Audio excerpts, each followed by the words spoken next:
पुणे आणि पिंपरी चिंचवड परिसराला हादरवून टाकणारी एक अत्यंत धक्कादायक घटना. विषारी केमिकल युक्त गावठी दारूमुळे आतापर्यंत तब्बल 13 ते 15 जणांचा मृत्यू झाल्याची माहिती समोर आली आहे. तर अनेक नागरिक अजूनही रुग्णालयात मृत्यूशी झुंज देत आहेत. ही घटना फुगेवाडी, दापोडी, हडपसर आणि काळेपडळ परिसरात उघडकीस आली असून संपूर्ण परिसरात भीतीचं वातावरण निर्माण झालं आहे.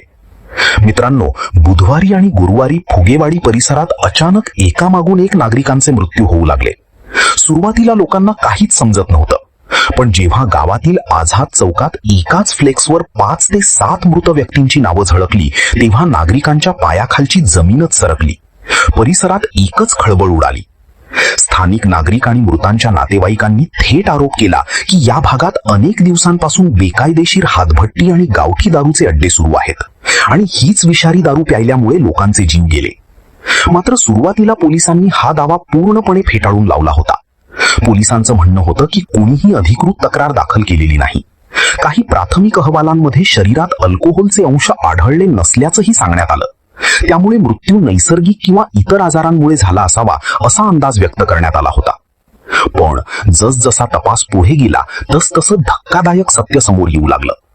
गुन्हे शाखा आणि फॉरेन्सिक तपासात उघड झालं की उरुळी कांचन परिसरात अत्यंत बेकायदेशीर पद्धतीने गावठी दारू तयार केली जात होती आणि सर्वात भयानक बाब म्हणजे या दारूमध्ये तब्बल 215 लिटर मिथेनॉल हे जीवघेणं रसायन मिसळण्यात आलं होतं.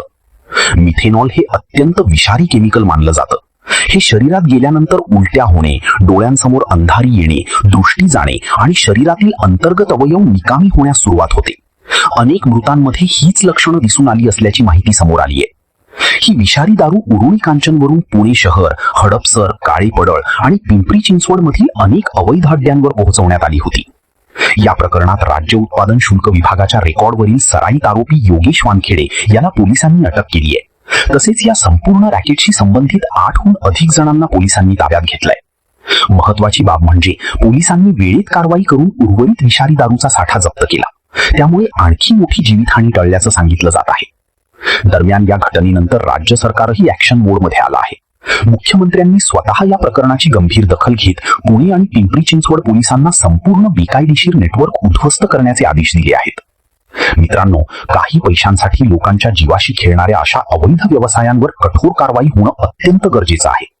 या संपूर्ण प्रकरणाबद्दल तुमचं मत काय आहे? आम्हाला कमेंट करून नक्की सांगा आणि अशाच मोठ्या अपडेट्ससाठी चॅनलला सबस्क्राईब करायला विसरू नका.